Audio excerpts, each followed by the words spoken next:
Assalamualaikum warahmatullahi wabarakatuh. Baik, anak-anakku sekalian dimanapun berada, pembelajaran hari ini kita akan membahas di bab 4 etika bergaul.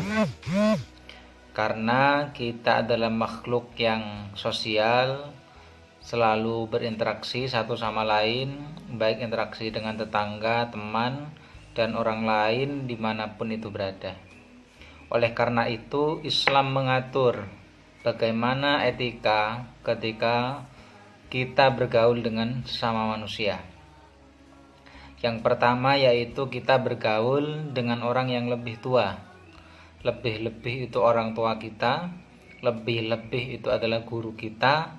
Maka bagaimana kita selaku orang yang lebih muda untuk menghormati, bersikap takzim kepada orang yang lebih tua.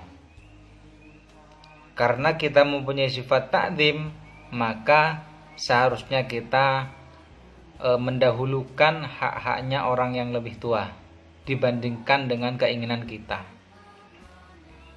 Disuruh apapun dengan orang yang lebih tua, orang tua kita, guru kita, selama itu baik, tidak kemaksiatan, maka kita lakukan sebagai bentuk penghormatan dan takzim kita. Itu. Ya, karena orang yang lebih tua ini kita harus menganggap punya prinsip orang yang lebih tua, tentunya orang yang lebih punya pengalaman dari kita. Dan juga kita beranggapan orang yang lebih pintar dan menguasai daripada kita. Oleh karenanya, kita ketika diberikan nasihat, diberikan pendapat, kita harus terima. Kenapa? Itu ilmu bagi kita. Karena suatu saat kita akan mengalami seperti yang dialami oleh beliau. Itu kuncinya. Kita harus sadar diri bahwasanya kita ini yang lebih muda. Maka kita harus menghormati dan menerima nasihat orang yang lebih tua dari kita. Itu etikanya dalam bergaul. Ya. Kemudian terhadap teman sebaya. Terhadap teman sebaya artinya orang yang seumuran dengan kita. Mungkin teman satu kelas, mungkin teman satu kampung dan sebagainya. Kita menghargai pendapat kita masing-masing. Kita punya pendapat, dia punya pendapat. Bagaimana pendapat kita dan orang lain ini tidak dipertentangkan sekalipun itu beda. Akan tetapi kalau bisa kita kolaborasikan, kita gabungkan agar menjadi kerjasama yang baik. Gotong royong, timbul rasa saling tolong menolong. Itu etikanya terhadap teman sebaya.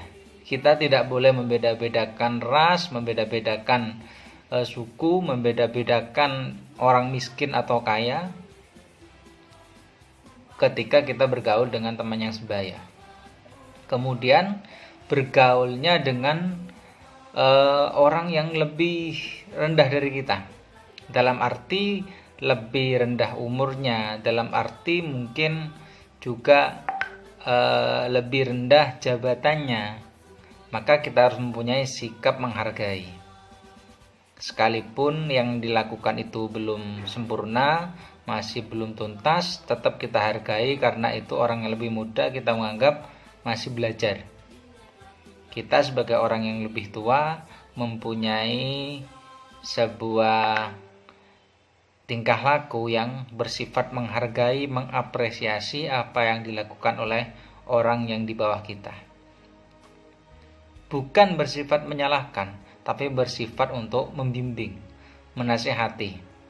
Ibarat kita sebagai seorang kakak, bagaimana kita membimbing seorang adik.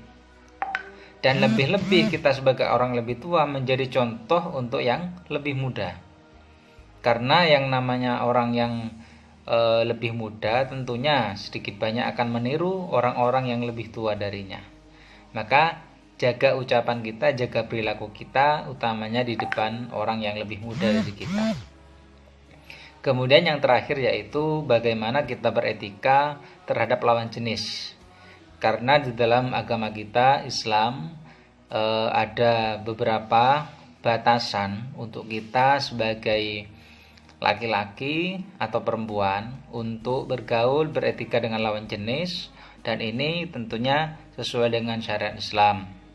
Kalau memang itu ada kepentingan, silahkan kita bisa berinteraksi, kita bisa berkomunikasi dengan sesama jenis.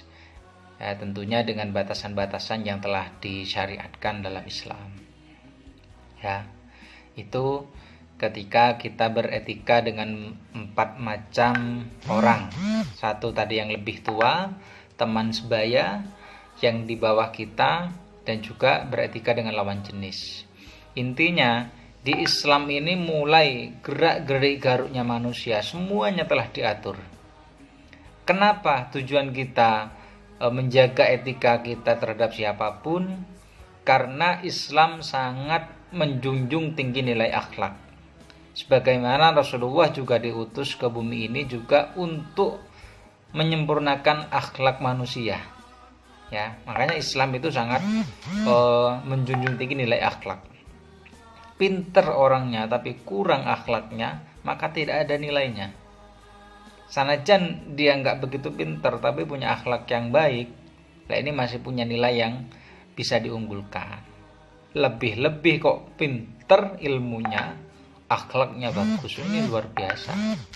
Ya, maka dari itu akhlak dan ilmu ini harus berjalan beriringan. Berakhlak dan berilmu. Seperti itu harapannya. Baik, terima kasih. Mungkin itu yang bisa saya jelaskan. Monggo ketika ada pertanyaan kita diskusikan, kita praktekkan ilmu yang kita dapat, sekalipun hanya sedikit, kita amalkan. Demikian. Assalamualaikum warahmatullahi wabarakatuh.